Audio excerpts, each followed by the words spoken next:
मेरे साथ मौजूद हैं जनाब क्रिस्टोफर इनोसेंट। उनसे हम बात करेंगे इस वक्त कराची की मौजूदा सियासी सूरत हाल के ऊपर भी, बल्दियाती निज़ाम के ऊपर, क्योंकि बल्दियाती निज़ाम आने से पहले बड़े बड़े दावे किए गए सिंध गवर्नमेंट की जानिब से कि जैसे ही बल्दियाती निज़ाम आएगा उसके बाद यहाँ पर जो आम शहरी को जिन मुश्किलात का सामना करना पड़ता है, जिसमें सीवरेज का निज़ाम है, पानी का निज़ाम है, पीने वाले पानी का बहुत बड़ा एक अलमिया है कराची के अंदर, उसके हवाले से उन्होंने बड़े बड़े दावे किए। ये हम उनसे पूछेंगे कि वो क्या देख रहे हैं फील्ड में, उनको क्या नज़र आ रहा है कि जो दावे किए थे बल्दियाती नुमाइंदगान ने कि हम जैसे ही बल्दियाती निज़ाम लाएंगे कराची में तो उसके बाद हम ये अवाम के जितने भी मसाइल हैं इनको हल कर पाएंगे। उसके साथ साथ हम उनसे ये भी बात करेंगे कि हमारे यहाँ ऑनलाइन एजुकेशन के हवाले से किस किस चीज़ में अभी वो कमी देख रहे हैं, क्योंकि जो उनका जो एक्सपीरियंस है हम उससे भी मुस्तफ़ीद होंगे और हमारे जो नाजरीन हैं हम उनको भी जो उन्होंने हमें मुख्तलिफ सवाल दिए हैं वो भी हम उनसे जानने की कोशिश करेंगे। अस्सलाम वालेकुम सर, कैसे हैं? कैसे ठीक हैं आप? खैरियत है जनाब, आप सुनाएं। अल्हम्दुलिल्लाह, अल्लाह का बड़ा करम है। सर ये बताइएगा सबसे पहले तो कि इस वक्त जो कराची में बल्दियाती निज़ाम है उसको आप कैसा देख रहे हैं? जीशान साहब, पहले तो आपका मैं शुक्रिया अदा करता हूं कि आपने मुझे अपने स्टूडियो में दावत दी है। जैसा कि आप जानते हैं कि अभी हाल ही में ये बल्दियाती जो सेटअप है सारा ये कंप्लीट हुए, इलेक्शंस हुए और माशाल्लाह हमारा जो मेयर है कराची का वो भी मुंतखब हो गया है। मेयर के जो इख्तियारात हैं ना वो बहुत ज़्यादा है। पहले मतलब लोकल गवर्नमेंट के सारे हॉस्पिटल्स वगैरह भी इनके ही अंडर आते थे, लेकिन परवेज़ मुशर्रफ के दौर से बाद में इसके जो इख्तियारात है वो कम कर दिए गए। फ्रैंकली स्पीकिंग, अगर मैं आपको सच्ची बात बताऊं तो जो मौजूदा जो मेयर है ना, ये पीपल्स पार्टी का ये समझे कि एक किस्म का जैसे रिजर्व सीट होती है ना, ये उस पर आया हुआ नुमाइंदा है। जैसे कि हमारे माइनॉरिटीज के जो मेंबरान हैं ना वो जो आते हैं असेंबली में रिजर्व सीट पे, ये रिजर्व सीट पर है मुर्तज़ा वहाब साहब जी। इसको कोई, मेरा ख्याल है कि इख्तियार कोई नहीं है इसको। ये पहले भी तो ऑलरेडी सिंध गवर्नमेंट के स्पोक पर्सन रह चुके हैं ना जी। तो उन्होंने अभी दावा किया हाल ही में, अभी परसों चौथ उनका एक स्टेटमेंट आया कि जनाब सारे शहर जो है बिल्कुल क्लियर है, सड़कें साफ हैं। आप जाके जरा बाजार का हाल देखें, जगह जगह जो है वो गंदा पानी रोडों पे है। स्कूल जहाँ स्कूल हैं और मॉस्क हैं, मस्जिदें हैं, वहाँ की जगह देखे कैसे हालत है। नमाजियों को मसला है, बच्चों को स्कूल जाने के लिए मसला है, मतलब कचरे की कुंडियां बनी हुई हैं, तो सड़कें टूटी हुई हैं। मुझे हैरानी होती है कि नई बसें आ गई हैं। मैं एकदम, मुझे बड़ा अजीब सा लगा। मैंने कहा बसें तो आपने ले आए हैं। अब ये जो आपके सरजील मेमन साहब की अभी उन्होंने कहा कि जी बसें आई हैं नई, तो सड़कें तो है नहीं, तो बसें चलेगी किधर? बड़ी बड़ी बसें हैं। ये सूरत हाल है। अभी आप देखिए कि इसका मतलब है कि जमात इस्लामी जो बात कर रही है वो ठीक है, उनकी बात कि इनके पास हल नहीं है कोई, सिर्फ ये इक़्तिदार में आने के लिए मुख्तलिफ हीले बहाने करके इक़्तिदार में आते हैं और उसके बाद जस्ट सिर्फ चिल करते हैं और काम नहीं करते कोई। हाफिज नईम साहब की जो बातें हैं ना वो बिल्कुल अपनी जगह सही है। तो जब यहाँ पर पीपल्स पार्टी डिलीवर नहीं कर पा रही सर, तो उसके बावजूद भी पीपल्स पार्टी को अगर देखा जाए तो सिंध में जो अभी तक जिसे कहते हैं हम के जो आवाज है वो पीपल्स पार्टी की है, उसकी क्या वजह है? मतलब आप क्या क्लियर देखें ना कि पाकिस्तान पीपल्स पार्टी अरसा 15 साल से हुकूमत कर रही है सिंध के अंदर जी। यहाँ पर पीने का पानी नहीं है।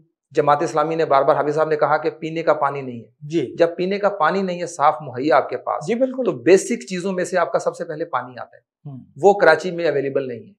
उसके बाद आप कहते हैं जी हम बल्दियाती निज़ाम लाएंगे, तो हम उसमें थोड़ी सी हमें प्रॉब्लम्स थी, अब हम बल्दियाती निज़ाम लाएंगे तो हम इस मसले को भी हल कर देंगे। अभी आपने बताया कि नमाजी मस्जिद में नमाज पढ़ने जा रहे हैं, उनको मुश्किलात का सामना है, बच्चे स्कूल जा रहे हैं उनको मुश्किलात का सामना है, गली महलों में गंद गटर वगैरह सीवरेज वगैरह का निज़ाम धर्म भरम है। तो उसके बावजूद भी कराची के अंदर अभी भी पीपल्स पार्टी ही क्यों? क्या वजह उसकी? अवाम उनसे सवाल नहीं करती, पूछती नहीं है। वजह तो आपको साफ नजर आती है कि मतलब वो जो है काम तो उन्होंने करना नहीं है। उनको पता है कि ये वोट जो है इनको ही मिलेगा, बस इन्होंने और बड़े सारे मामलात हैं कि शायद वो मैं नहीं बता सकता। तो मतलब ये कहने का है कि जो असल काम है वो नहीं कर रहे, लेकिन असल काम हो सकता है इनको कोई और हो। आप चले जाए अंदरूनी सिंध में, लोगों के पास पीने का पानी नहीं। बिल्कुल ऐसे मैंने अपनी इन गुनाहगार आंखों से देखा एक आदमी को यहाँ कराची में, ये बोतल जो होती है ना जो खाली हो जाती है कोल्ड ड्रिंक की, उससे वो गंदा पानी जो है ना वो पी रहा है। मैंने लिटरली देखा, मैं मिस कर गया कि मैंने वो वो शूट नहीं कर सका उस वक्त, मैंने अपनी आंखों से देखा। नाज़रीन, बिल्कुल जो कस्टफर इनोसेंट उन्होंने बताया कि इस वक्त कराची में जो मौजूदा सियासी सूरत हाल है, बल्दियाती निज़ाम आ चुका, मुर्तज़ा वहाब जो हैं वो आ चुके हैं, वो इस वक्त कराची के मेयर हैं, लेकिन उसके बावजूद भी आवाम को कोई रिलीफ मिलता नज़र नहीं आ रहा। इसी हवाले से हमारे जो सीनियर रिपोर्टर हैं मेहताब अली, वो इस वक्त फील्ड में मौजूद हैं, उनके पास चलते हैं और उनसे जानते हैं कि इस वक्त वो, क्योंकि सारा दिन फील्ड में मौजूद होते हैं, तो वो आवाम से जो उनकी बात हुई है उस हवाले से आवाम का क्या कहना था। मेहताब, सबसे पहले तो ये बताइएगा कि कराची के अंदर बल्दियाती निज़ाम आ गया, मुर्तज़ा वहाब जो है वो कराची के मेयर हैं, पीने का साफ पानी जो है वो कराची में एक बहुत बड़ा मसला है, और उसके साथ साथ सीवरेज का, गली मोहल्लों में गंदा पानी जमा हो जाना, इस हवाले से जो लोगों की आपसे बात हुई या मुतलका जो अफसरान है उनसे आपकी बात हुई, इस हवाले से उनका क्या कहना था? जी देखें, बिल्कुल मैं आपको बताऊं कि भला आखिर जो है वो कराची में बल्दियाती सेटअप जो है वो इख्तिताम पजीर हो गया है, तैयार हो गया है। मेयर कराची जो है वो मुंतखब हो गए हैं। ताहम कराची में जो मुख्तलिफ इलाके, मुख्तलिफ डिस्ट्रिक्ट में जो चेयरमैन जो है वो इलाकाई मुंतखब हुए थे, बदकिस्मती से अब तक जो है वो उनको इख्तियारात नहीं दिए गए। जब आम आवाम को रिलीफ फराम करने वाले जो मुंतखब बल्दियाती नुमाइंदे हैं उनको इख्तियारात नहीं दिए जाएंगे तो आवाम जो है वो फिर परेशान ही रहेगी।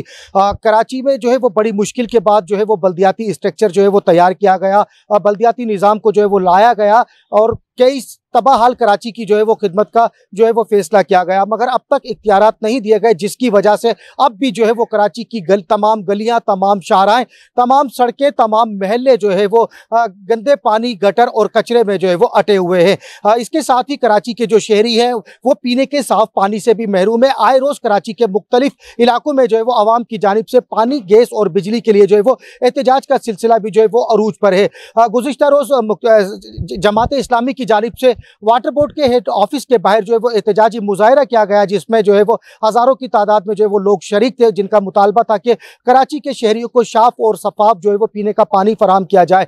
एक जानिब जो है वो शहरी पानी की बूंद बूंद को तरस रहे हैं, तो दूसरी जानिब जो है वो टैंकर माफिया का जो है वो शहर में राज है। जो 3000 रुपये का टैंकर था वो अब जो है वो 7 से 8000 रुपये का मिल रहा है। अशराफिया तो वो टैंकर डलवा लेती है, मगर रोज़मर्रा की मजदूरी करने वाले जो गरीब शहरी है वो ये महंगा पानी खरीदने से कासिर है, जिसकी वजह से शहरी जो है वो इंतहाई पानी की किल्लत की वजह से परेशान है। तो ये इसी जानिब जो है वो गली मोहल्ले जो है वो कचरे से अटे हुए हैं, जिसकी वजह से जो है वो ताफुन उठ रहा है और मुख्तलिफ वबाई अमराज भी जो है वो फूट पड़े हैं। शहरियों का मुतालबा है कि मेयर कराची जो है वो अपने किए गए वादों को पूरा करें और आवाम को फौरी तौर पर जो है वो जो सहूलियात हैं वो फराहम की जाएँ। अगर इस तरह से आवाम को सहूलियात फराहम नहीं की गई तो फिर एहतजाज के दायरे कार को जो है वो वसी किया जाएगा। शहर में रोज़ाना की बुनियाद पर कहीं ना कहीं जो है वो बल्दियाती निज़ाम के ना होने की वजह से जो है वो एहतजाज किया जाता है। जी बहुत बहुत शुक्रिया मेहताब हमें तफसीलात से आगाह कर रहे थे और वो बता रहे थे कि इस वक्त कराची की जो मौजूदा सूरत हाल है, जो बल्दियाती निज़ाम है वो सिर्फ एक डमी के तौर पर काम कर रहा है, उसके अलावा उसका कोई भी आपको जो फाल किरदार है वो नज़र नहीं आ रहा। नाज़रीन, यहाँ पर वक्त हुआ एक ब्रेक का, ब्रेक से वापस आएंगे और कस्टफर इनोसेंट से हम जानेंगे कि इस वक्त मौजूदा दौर में जो हमारा तालीमी निज़ाम है इस हवाले से उनका क्या कहना है। मिलते हैं एक शॉर्ट ब्रेक के बाद।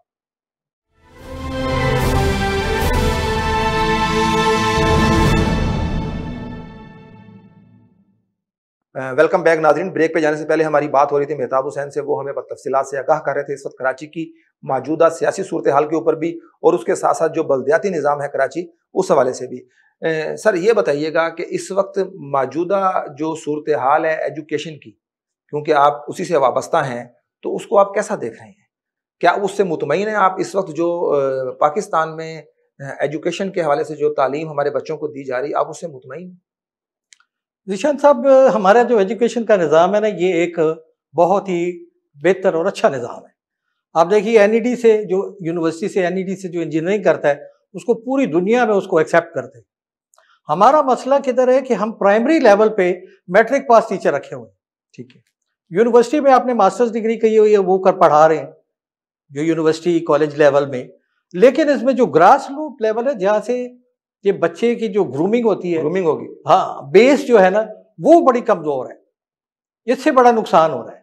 क्योंकि क्या लगता है आपको, आप जो कह रहे हैं कि बच्चे की जो ग्रूमिंग है, जो बेस है वो सही नहीं, क्या आपको लगता है कि जो प्राइवेट एसोसिएशन, जो एक प्राइवेट माफिया आया है, क्या उसकी वजह वो है, या हमारे जो सरकारी इदारे हैं उसमें उस तरह से निज़ाम तदरीस है नहीं, उसकी वजह है ये? क्या वजह देख रहे हैं आप इसको? आपको मैं जीशन साहब एक बात बता रहा हूं कि जो आज तक मैंने नोट नहीं की थी, अभी मैं ज्यादा नोट कर रहा हूं। प्राइवेट स्कूल हैं जो, वो क्या कर रहे हैं कि उनको टीचर चाहिए ही नहीं है। ठीक है, उनको एक 2 टांगों वाला हिटलर चाहिए जो क्लास में जाए और उधर के डिसिप्लिन को मेंटेन करे। इतना इनडिसिप्लिन है प्राइवेट स्कूलों में कि आप कभी मेरे साथ विजिट करें, मैं आपको दिखाऊं। ठीक है। और उनको टीचर चाहिए नहीं पढ़ाने वाला, उनको एक चाहिए कि हिटलर टाइप हो, जैसे कोई गुंडा आप लेके आ रहे हो जो कि मैडम को या जो एडमिनिस्ट्रेशन को हेल्प करे डिसिप्लिन मेंटेन करने का। और क्लास जो है भरी हुई है। नॉर्मली एक क्लास में जो है 24 से 20 से बच्चे ज्यादा नहीं होने चाहिए। आपको मैं ऐसे स्कूलों के अभी नाम बता देता हूं, अभी आप चले जाएं उधर, उधर जनाब आपको 40-45 बच्चे क्लास में मिलेंगे। ठीक है, आप बताइए 45 मिनट का पीरियड है, टीचर क्या करेगा? एजुकेशन का निजाम जो उधर खत्म कर दिया उन्होंने, बिल्कुल फिनिश है। क्या वजह बनी उसकी? क्या हमारे जो वो सरकारी पैसे इदारे इकट्ठे हैं, करने क्या के लिए। नहीं, सरकारी इदारों और प्राइवेट का जो गैप ये जो था, इसकी वजह क्या बनी बेसिक? अभी जो प्रिंसिपल मैं अगर अपॉइंट कर देते हैं ना आप मुझे, आपने मुझसे आके ये नहीं पूछना कि आपने आज पढ़ाया कि नहीं पढ़ाया, आपने पूछना पैसे कितने आए हैं। बिल्कुल। वो टोटली जो है ना इंस्टीट्यूट जो है वो कमर्शलाइज्ड है। यानी कि तालीम भी हमारी हमारे बच्चों का जो मुस्तकबिल है वो भी करप्शन के नजर हो गया। जी। जो मिशनरी स्कूल है जैसे सेंट पैट्रिक है, सेंट पॉल है, ये लोग मिशनरी हैं, ये लोग पैसे नहीं बना रहे। सेंट पॉल्स की इस वक्त 2,500-3,000 से ज्यादा फीस नहीं है वो लेवल की, लेकिन सिटी और बीकर में 27,000-28,000 मंथली फीस है। मतलब कि they are just making money, they are not promoting the education. वो लोग सिर्फ पैसा बना रहे, जनरेटिंग मनी। वो एक मशीन लगाई हुई है, वो तो बिजनेस कर रहे हैं ना। हाँ, बिजनेस कर रहे हैं, बिजनेस कर रहे हैं। जिस चीज को आपने आम करना है ना उसको सस्ता करना पड़ेगा, जो कि फार्मूला मिशनरी स्कूलों में है। अच्छा, ये बस प्रॉब्लम है। अच्छा, एक और चीज बताइएगा, जब कुछ अर्सा पहले पाकिस्तान में कोरोना आया, तो कोरोना से पहले जो है पाकिस्तान में ऑनलाइन तालीम का हमारे कंसेप्ट नहीं था। बाहर के ममालिक में हम देखते हैं तो वहाँ पर तो बड़ी अरसा दराज से ऑनलाइन जो एजुकेशन जो है वो चल रही है। तो आपने क्या देखा, क्योंकि आपने वो सारा टेन्योर देखा, तो क्या लगता है आपको वो ऑनलाइन तालीम जो है वो पाकिस्तान में होनी चाहिए? क्या उसके नताइज पॉजिटिव होंगे, नेगेटिव होंगे? आप उसको कैसे देख रहे हैं? कोरोना के दौरान या कोरोना के बाद जो है बहुत सारे ऐसे स्कूल हैं कि अच्छे स्कूल भी बंद हो गए, लेकिन इसका एक फायदा हुआ है कि गली गली में स्कूल बनाए हुए थे। बिल्कुल, जिसके पास कोई काम नहीं था उसने कहा चलो यार स्कूल खोल लेते। कोरोना ने आके वो सफाई भी की है अभी वो, लेकिन ये भी क्रेडिट जाता है कोरोना को। हाँ, लेकिन ये है कि मसला ये हुआ कि बहुत सारे अच्छे स्कूल भी बंद हुए। उससे क्या, टीचर बेचारे जो बेरोजगार उनको कोई देखने वाला नहीं। कोरोना में जो सबसे ज्यादा नुकसान पाकिस्तान को इसलिए हुआ क्योंकि हमारे यहाँ ये ऑनलाइन एजुकेशन का कोई कॉन्सेप्ट नहीं है। जो चाइना है, दूसरे, वो पहले से ही, अमेरिका, वो पहले से ही ऑनलाइन पढ़ाते हैं।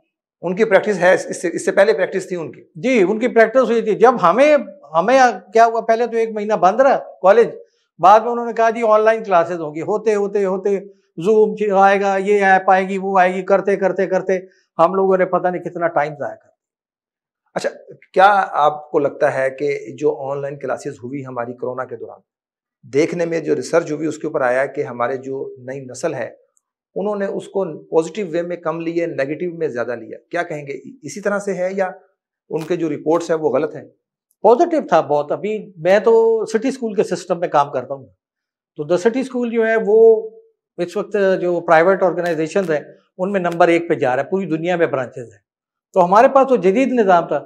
और अगर कोई गवर्नमेंट स्कूल है, सर जिनके पास निज़ाम नहीं है वो क्या करें? देखे ना, अगर जिनके पास निज़ाम नहीं है, जिनके पास कंप्लीट इक्विपमेंट नहीं है, वो क्या करें? बस उन्होंने ऐसे पेरेंट्स को बेचारों को, वो जैसे गवर्नमेंट स्कूल है, अभी उसका पेरेंट बेचारा कितना पढ़ा लिखा होगा, वो उनको पागल बना रहे थे। हकीकत बता रहा हूँ। बच्चों को लैपटॉप लेके दे रहे हैं, ऐसे ही मतलब कह रहे हैं हम इनको ऑनलाइन पढ़ाएंगे, ऑनलाइन पढ़ाएंगे।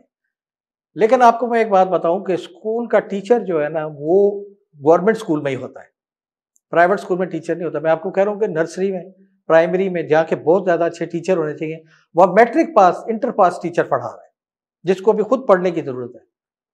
वो क्या पढ़ाएगा, आप बताइए खुद। हमारी जो आवाम है उनकी तवज्जो जो है वो सरकारी स्कूलों से क्यों खत्म होगी अपने बच्चों को लेकर, वो प्राइवेट स्कूल की तरफ क्यों चले गए? ये बहुत अलमिया है ये हमारा। उधर देखें, बीएड किया होगा टीचर ने, सीटी बीटी पता नहीं कौन कौन सी ट्रेनिंग होती है टीचर्स ने की हुई है, सिर्फ उधर ज़रूरत इस बात की है कि जो हेडमास्टर है, माजरत के साथ मेरे बहुत सारे दोस्त हैं हेडमास्टर हैं, मतलब वो जाके सोए ना उधर स्कूल में, पीछे कमरा बनाया, वो ताक बनाई हुई, उधर सो गए। उनको चाहिए कि अपने वो जो बीएड एमएड आपने किया हुआ है उसका फ़ायदा उठाएं, उन बच्चों को पढ़ाएं आप। बस वो तनख्वाह लेते हैं, बिल बनाते हैं बस, और उनका कोई काम, इंक्रीमेंट लग रही है कि नहीं जी मैं किस ग्रेड में रिटायर होऊंगा। अफसर ग्रेड से नहीं होता, अफसर सोच से होता है। अगर वो ऑफिसर बनते हैं तो फिर वो सोच अपनी ऑफिसरों वाली बनाए ना।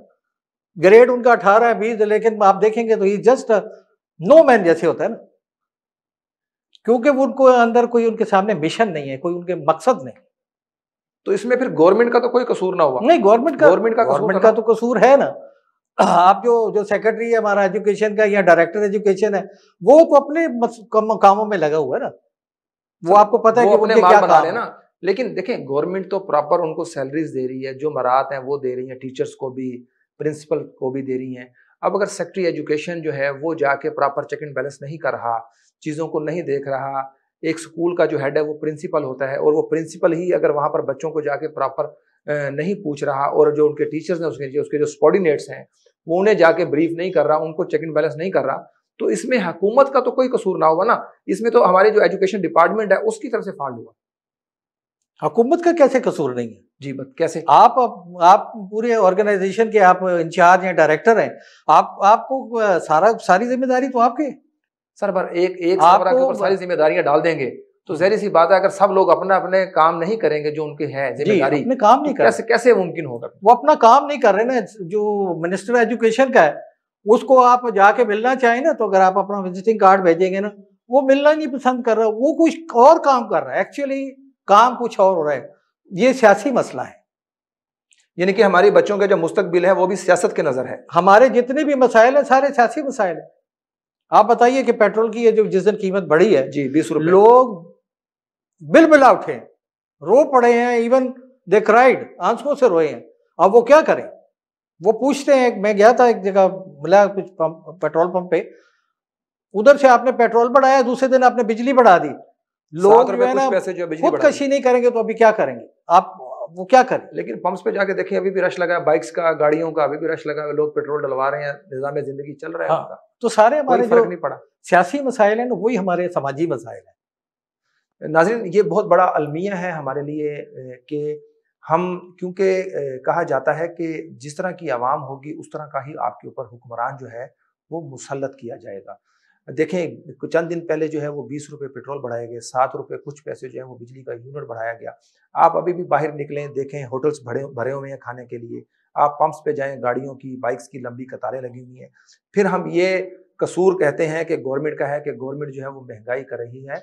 जब तक आवाम अपने हक के लिए आवाज़ नहीं उठाएगी तब तक आपको हक नहीं मिलेगा। हम बचपन में एक अपने बड़ों से कहावत सुना करते थे कि जब तक बच्चा रोता नहीं है तो माँ भी उसको दूध नहीं देती। तो खुदारा अपने हक के लिए बाहर निकलें, आवाज़ उठाएं, और इस गवर्नमेंट को नहीं, चाहे कोई भी गवर्नमेंट हो जो महंगाई कर रही हो, जो अपना काम प्रॉपर अंदाज में ना कर रही हो, आप उनको बताएं कि उनको जो इक़्तिदार दिया गया है, ऐवानों में जो उनको बिठाया गया है, खा वो हमारी सूबाई असम्बली के मेंबरान हो, नेशनल असम्बली के मेंबरान हो, उनको बताया जाए, उनसे पूछा जाए कि आपको जो वोट देकर हमने, वोट की ताकत से आपको जो हमने ऐवानों तक पहुंचाया है हमारे मसाइल का हल निकालने के लिए, उसके ऊपर आपने अब तक क्या, आपने मुस्तकबिल के लिए, हमारे बच्चों के मुस्तकबिल के लिए क्या आपने इक़दाम किए हैं। जब तक आप इस चीज़ों को नहीं सोचेंगे, अपने हक के लिए आवाज़ नहीं उठाएंगे, आप इसी तरह रोज़ बरोज़ महंगाई की चक्की में पिसते रहेंगे, बेजा टैक्सेस आपके ऊपर लगते रहेंगे और कोई भी आपका पुरसाने हाल नहीं होगा। अपने मेज़बान ज़ीशान गिलानी को इजाज़त दीजिए। नए प्रोग्राम में नए मेहमान के साथ बहुत जल्द दोबारा मुलाकात होगी। तब तक अपना ख्याल रखिएगा। अल्लाह निगहबान।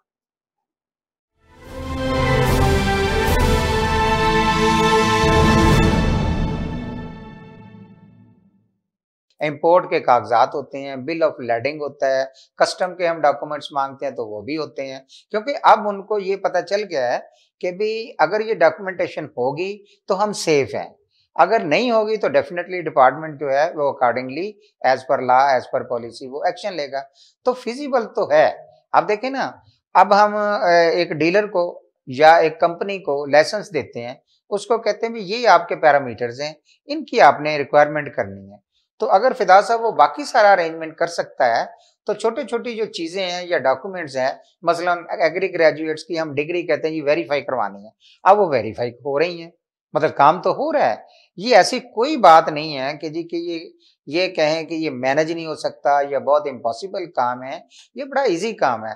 जिस एज ए डिस्ट्रीब्यूटर आप किसी इंपोर्टर को अगर पैसे देते हैं तो उससे आपने एक कागज ही लेना है कि ये माल मैंने आपसे लिया है। अच्छा, वो इंपोर्टर ने जिधर से माल मंगवाया है वो सिर्फ जस्ट एक इंपोर्ट परमिशन जो सर्टिफिकेट है या इंपोर्ट के जो डॉक्यूमेंट्स है उसके पास वो होने चाहिए। बाकी कोई तीसरा कोई रॉकेट साइंस नहीं है कि जी वो कह जी कि मैं इतने डॉक्यूमेंट्स के 2-3 कागज होते हैं जो मेरा ख्याल है वो हर बंदा जो प्रॉपरली एज पर लॉ काम करता है तो वो कर सकता है। अच्छा, ये बताइए सर कि अभी आप बता रहे थे कि कंपनीज के हवाले से कि आपने इस साल 20 कंपनीज को नॉट रिकमेंड की है जी, तो उनमें उनकी क्या वजह थी? उनमें हमारे जो ये 15-20 फैक्टर्स हैं जिसमें हमने देखना होता है कि भी इसकी पार्टनरशिप डीड ये ठीक है और इसका जो ऑफिस है उसका मैप और उसके मुलाजमीन, उसकी तनख्वाहों का रिकॉर्ड और उसके बाद उसके जो सैंपल्स हुए हैं उनका रिकॉर्ड, ये 15-20 फैक्टर देख के बैंक स्टेटमेंट देखनी होती है और इसके बाद जिस इंपोर्टर से वो माल ले रहा है उसके वो सारी डॉक्यूमेंटेशन देखनी होती है। इनमें मुख्तलिफ कंपनियों में मुख्तलिफ जो हैं, अब कुछ में ये था कि कुछ ने जो एड्रेस चेंज किए हैं वो डॉक्यूमेंट्री किसी और जगह के लगाए हुए थे, वो ज़ाहिर एक जेन्युइन वजह थी। कुछ की जो है ये सैलरी स्लिप्स की वजह से नॉट रिकमेंड हुई हैं कि जी पहले एसओपी में था कि जितने भी एग्री ग्रेजुएट्स हैं उनको आपने सैलरी स्लिप बैंक के थ्रू पे सैलरी देनी है, पे देनी है।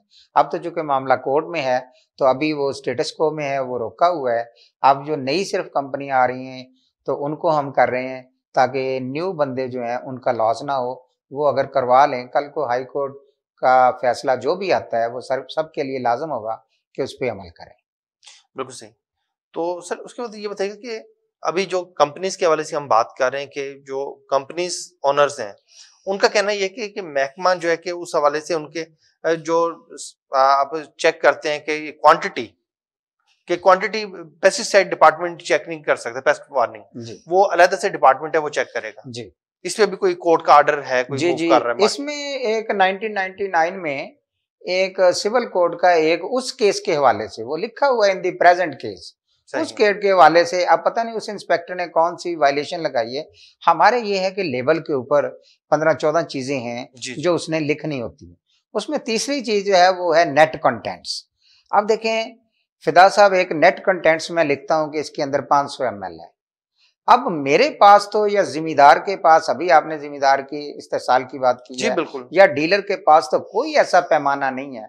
अगर एक थैली है जी, जी। 9 किलो की, वो तो चलो वो तकड़ी पे रख के, कंडे पे रख के, स्केल पे रख के तोल सकता है, लेकिन इसके लिए तो कोई ना कोई मेजरमेंट करनी पड़ेगी ना।